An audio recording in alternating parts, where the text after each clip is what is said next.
Mr. Uthman, ẹ má ti ẹ jẹ́ ká fẹ́ polówó so ẹ sọ dáadáa tí Muhammadu ṣe fún wa ṣẹgbọ́ dáadáa dáadáa tó márùn wà tí mẹ́rin pé Muhammadu ṣe. òun ló jẹ́ ká mọ value obìnrin. Muhammad tẹ́ sọ yẹn òun ló jẹ́ ká mọ value obìnrin. Níjọ́ Ó láàlè lu obìnrin ó dẹ̀ fi wọ́n wé kò ajá sọ pé òun ló kò jẹ́ sọ ká pé mọ ká bá lo lù ẹ̀. obìnrin. Ẹ dúró kò sọ Ẹ pé máa ká lo tẹ̀síwájú obìnrin. lọ wọ́n ẹ sọ kejì ẹ jẹ́ àgbọ̀ ẹ ṣe. ẹlẹ́ẹ̀kejì òun ló jẹ́ ká mọ̀ pé nǹkan kan wà tí jẹ́ Ọlọ́run yàtọ̀ sóríṣà. So Uthman náà tí náà ànábì tó dé bẹ́ẹ̀ àwọn ni kan tó ń jẹ́ Ọlọ́run Elédùmarè nílẹ̀ Yorùbá àmọ́ Ọlọ́run so ẹni sùn ànábì ló ẹ̀ṣẹ̀ wá sọ fún wa pé Ọlọ́run wà bẹ́ẹ̀ ni mo dẹ̀ ṣé Yorùbá nídìí ní Yorùbá ni mí ọmọ ìlú òní Ìbàdàn ni mí I am Ìbò ń Ọ̀yọ́ bàdàn state Ìbò ń bàdàn. Ìbàdàn òkè fọkọ. So ẹ máa gbọ́ nǹkan tẹ́ ẹ̀ ń sọ pé tánàbì tó dé ń sìn kò sí nǹkan tó ń jẹ́ Ọlọ́run nílẹ̀ Yorùbá Ọlọ́run Elédùmarè àmọ́. òrìṣà Ẹni Elédùà gbọ́ nǹkan tí mo sọ mí ẹ gbọ́ nǹkan tí mo ń sọ tánàbì tó dé òrìṣà là ń àmọ́ sìn. ẹ gbọ́ nǹkan tí mo sọ kò sí àmọ́ Ọlọ́run Elédùmarè tánàbì tó dé. bẹ́ẹ̀ ni àmọ́ So Allah ẹ jẹ́ kọ́rọ̀ ẹ má dọ̀rọ̀ ẹ̀ pọ̀ ṣáàlà làmọ́ àbí Ọlọ́run Elédùmarè làmọ́ èwo ń bẹ̀. Ọlọ́run náà ló ń jẹ́ Allah. Ó tì no ẹ máa gbọ́ ẹ jẹ́ sọ fún yín Quran Okay ó ní Allah okay gbàtọ́ fẹ́ tu sédè Yorùbá Allahu so tẹ bá wà ń bí báyìí ẹ máa lo Allah á lè yé wa tẹ bá ti ń lo Ọlọ́run Elédùmarè nǹkan táwọn àmọ́ ń lẹ̀ wá ní so mo wá sọ fún yín pé ṣé tànàbì tó dé àmọ́ Ọlọ́run Elédùmarè àbí tó bá jẹ́ pé Allah ànábì ló jẹ́ ká mọ̀ Allah òótọ́ nìyẹn bọ́ Ọlọ́run Elédùmarè á ti mọ̀ tí ànábì tó dé so mo fẹ́ kẹ́ okay ṣàtúnṣe lórí ẹ̀ kẹ́dẹ̀ máa yes sọ̀rọ̀ sir lọ yes sir yes sir ṣé ẹ gbọ́ mi sir.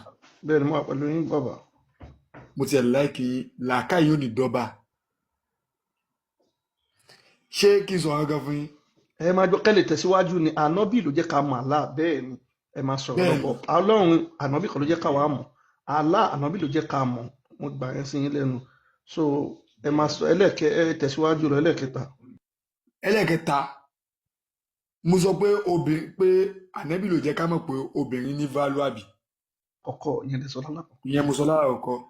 so ẹlẹ́ẹ̀kẹta tí màá wí wàláhì tàláhì súnmọ́bí lẹ́rẹ̀ẹ́dẹ́lá wà mo fi Ọlọ́run ọba tí ó kì í pè jẹ́rìí rọ mo fi. Allah lè fi búra kì í ṣe Ọlọ́run ọ̀tọ̀ làálà bẹ́ẹ̀ ni lọ́lọ́run wàhálà. ṣèpèdè mi ni. ok mo fi Allah búra tó bá jẹ́ pé yẹn lè fẹ́ gbọ́. ó dà bẹ́ẹ̀ so ẹ fún wa lẹ́lẹ́kẹta kí ni dáadáa ẹlẹ́kẹta. ẹlẹ́ẹ̀kẹta tí ànábì ṣe ànábì jẹ́ ká mọ̀ pé ká máa ṣàánú ọmọ aláìní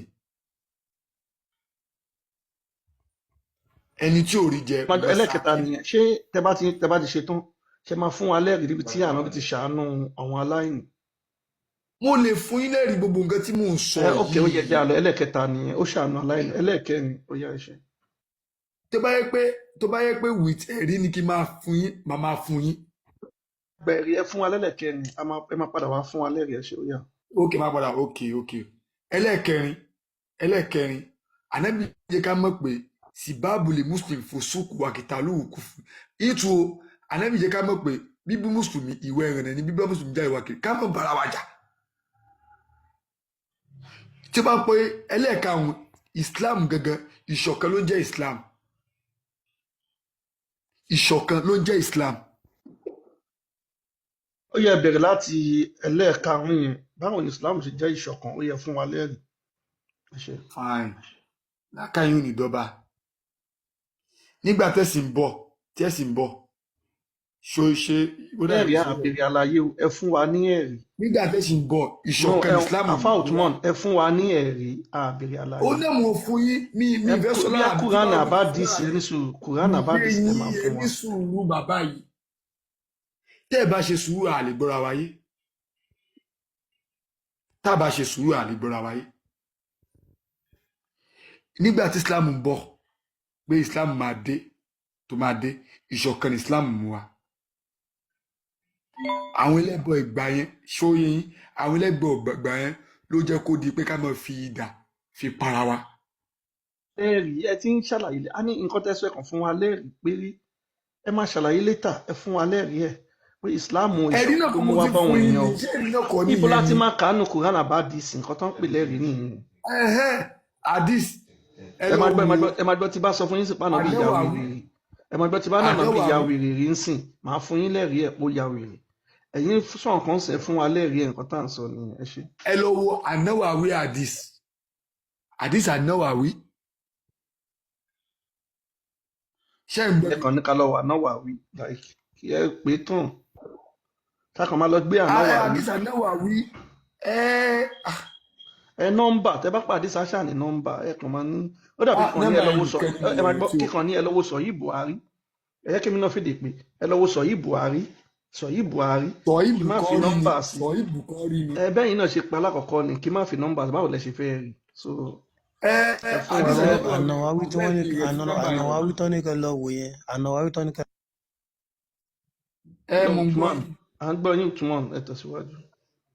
ẹ jọ mi ìrántí nọ́mbà yẹn So amadu adifọ bọ̀ àti wọ́gi lé yẹn ó so wà ní ẹlẹ́ẹ̀kẹ́ sẹ́rù ẹ hadith máa ni gbọ́ ariwọ́gi lé yẹn ẹlẹ́ẹ̀kẹrin ẹlànà bíi ní kí muslim àti muslim kan máa jà so ẹ fún wa lẹ́rìí yẹn náà ẹlẹ́ẹ̀kẹrin tó sọ ni. sibabuli muslim fusuku wakitalu kufun ó wà nù hadith An-Nawawi tí An-Nawawi tẹ sọ yẹn sáà ànáwó àwítú lélẹ̀ náà ẹ mọ̀ no tí a tẹ sọ yẹn kí ni tí Bukhari ẹ tẹ fún sọ wa yẹn lẹ́rìí kí ẹ lẹ̀ gbọ́ mi lélẹ̀ náà tí Bukhari tẹ sọ yẹn ó wà nù ẹ Buhari kí ni ẹ tún rántí Bukhari pọ̀ káàbọ̀ ẹ rántí ìyá tó bá mi jòdè wá sílẹ̀ lọ́sìn ẹ máa parọ́ fáwọn èèyàn ẹ kàn máa kà á lọ ni ànájù sàrán wá tà ànábì bá ń lọ ìyá àwọn bá ń gbé ó bá gbégi ànábì bá ń sọ ìyá àwọn bá ní ó ṣe dáadáa o tó bá jẹ́ ọmọ burúkú bẹ̀rù ni kò ní bá ń gbé ànábì bá ní dáadáa ni èmi lànábì ìwọ ni ó bá gbà sílámù ẹ sì ń wá sí gbogbo nǹkan tẹ sọ́nsìn kẹ mẹ́rin wa ẹ lẹ́rìí wallahi tẹ́lẹ̀ mo mẹ́rin ó so kẹjẹ pé ms ẹjẹ gbé máìkì ilẹ̀ gbogbo ọ̀rọ̀ márùn-ún tó sọ wọn lẹ́rìí ẹ lè gba máìkì ẹ ṣe. so gbogbo nǹkan tẹ́ ẹ sọ báyìí kò sẹ́rìí fún àkí ń ṣe bẹ́ẹ̀ ń bí Mr. lọ́lẹ̀ Usman. ń pa láìkì Islam ni ó yẹ ẹ̀ka kí n tí mo gbé síta yìí ṣe lè ka kẹtù ẹ̀rí kan nìyẹn ta. ní ilé báyìí jiyàn ẹ̀rọ ni irọ́ ni kí ni ẹ̀yin lẹ́rọ́ àwa la rọ́ báwo ṣé bẹ́ẹ̀ ni tí n bá tún gbé àdìsí gangan jáde ńkọ́ tó jẹ́ ìwé ṣé máa gbà ó yá mo gbọ́ yín tí n bá gbé àdìsí gangan jáde ṣé máa gbà. àní mò ń gbọ́ sẹ́ ẹ máa sọnù tí àtẹ ti rí o ó yẹ eléyìí bí tá a ti rí náà ní súnà ní sáì 5379 àtúnrọ́ tàbí èlùbọ́ àfa àtúnrọ́ tàbí èlùbọ́ ẹ̀ka kíní yẹn onítàní ẹ̀ka kíní yẹn sẹ́ẹ̀. mi lè bá yín sọ kankan torí ẹjọ́ ríra yín rè ni ẹ ṣe sùúrù Mr. Usman ẹ̀yin lè sọ pé àáfàá kan wálẹ̀ kan àjẹkù sọ̀rọ̀ ẹ̀yin wọlé ń sìn aláoyún ẹ sọ̀rọ̀ bó bá ṣe wù ú ẹ tún fẹ́ sọ̀rọ̀ báyìí a ní kẹ́ ka àdìt ẹnà ẹ ṣe mi sùúrù ti sọ̀rọ̀ jù ẹ sọ fún mi pé afọ́ tàbí olùkọ́ ṣé irọ́ wà nù kan tí mo pa fún gbogbo yín nǹkan tẹ́ ẹ sọ ńgbà tẹ́ ẹ ti fún wa lẹ́rìí irọ́ ni so àwa máa ń sọ̀rọ̀ pé lẹ́rìí bí ni ẹ wo àdìt tá a gbé síta yìí sìn this is Sunnah Nisa'i 5379 ẹ̀ka kìíní fún wa tó kọ́lá ó yẹ ká. ẹ̀yin lẹ́rọ ilé fúnra yín ó dà ṣé kí n gbéwèé jáde mo tó rẹ̀ mo ṣe ń bí pé ṣé kí n gbé ìwé àdìsí gọgọ jáde ó yẹ gbéwè jáde fẹ́ tẹ́ẹ̀nì sọ pé mi mo tún tẹ̀ yẹn náà ó yẹ gbé jáde tí n bá gbé jáde ṣe máa gbà. mi lè gbà èmi náà máa tì í sọ́dọ̀ ẹnìkan so ẹ má stress mi gbà yẹn so ibi àmọ̀ nǹkan tá à ń ṣe ń bí ká bí aká jẹ́ kẹ́lòmíì sọ̀rọ̀ ó dà ń pé ẹ̀ nọ́rọ̀ lẹ́fẹ́ sọ ṣe get Mr. Usman. wàláì gbogbo ẹni tẹ́ ẹ fẹ́ jẹ́ kí Islam nálùyọ ẹ nálùyọ. ó yá Mr. Usman yẹ kí n ṣe kíní kan fún yín Mr. Usman ṣe ń gbọ́ mi mo ń gbọ́ yín. torí mo rí pé nígbàgbọ́ nù wàláì yẹn bẹ́ẹ̀ kí wọ́n bá yín pè wàláì súnmọ́ bí láì mo tún tún pè lẹ́ẹ̀kan sí wàláì mo fi Kaaba búra fún yín mo fi Allah mo fi búra fún yín Mr. Usman jẹ́ ẹ̀yin tẹ́ ẹ̀yin ẹ gbàgbọ́ ṣe nù sùúrù àlàkẹ́ jàre fi àlọ́. ẹ ṣe sùúrù mo ń gbọ́ yín.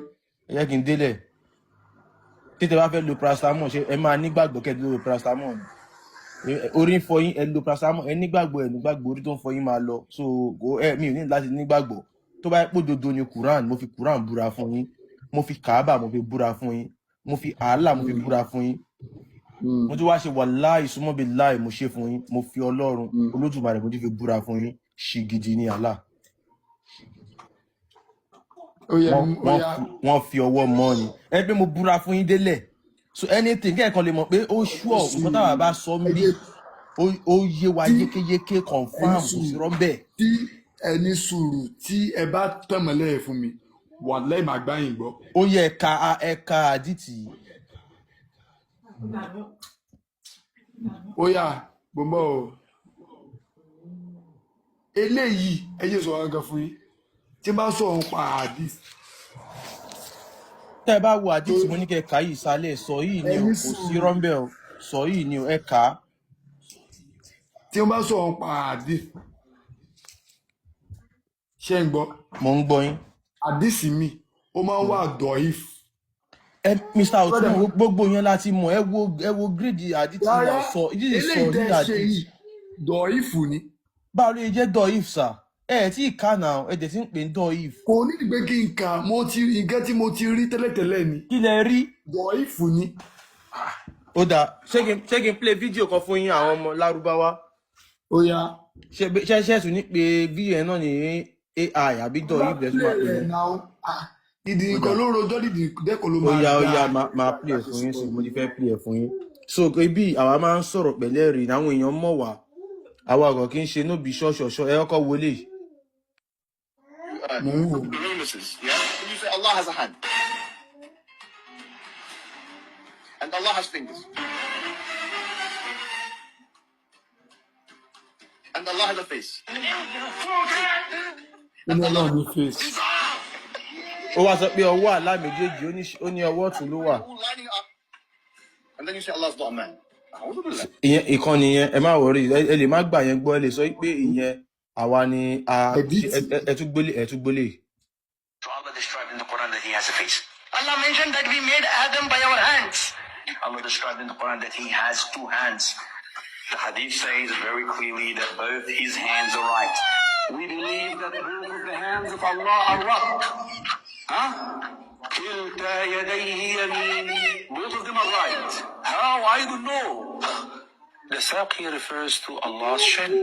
So he has a leg. Surah Qalam, number 68, ayat number 42. The shin of Allah is mentioned. Allah says in Surah Al-Qalam that on the day of judgment, Allah Azza wa Jal would uplift and show his leg. If you read Sahih Bukhari, the fingers of Allah are mentioned. The Prophet tells us that the Prophet that Allah Azza wa Jal has fingers. The Quran says that Allah has one eye, and another ayah says he has multiple eyes. Allah tells us about himself subhanahu wa ta'ala that he has an eye. So all this are a direct indication that Allah has got a shape. ṣe pé mo búra fún yín mo dẹ̀ fún yín lẹ́rìí everything ẹ̀rí wo lẹ tún fẹ́ àdìtì mo gbé wá fún yín tí mo ní kẹ́ kà yẹn tí ẹ ò kà jẹ́ sọ́pà wà lákọ́ yẹn àdìtì yẹn wà ń bí hard copy yẹn gangan so tẹ́ ẹ bá tún fẹ́ hard copy yẹn àtún fi wọ̀nyí so gbogbo nǹkan gbogbo ká tó jáde wá sọ̀rọ̀ láti wá sọ fáwọn ọmọ Yorùbá pé Islam irọ́ ni pé wọ́n wá fi scam wá ní àmọ́ nǹkan tá à ń sọ ẹ ti rí Sahih Bukhari nìyí o. Mr. Otman abẹ́ẹ̀rí ṣe wà ń bẹ̀. So kẹ́kọ̀ọ́ máa rò pé bóyá akànjáde akàn sọ̀rọ̀.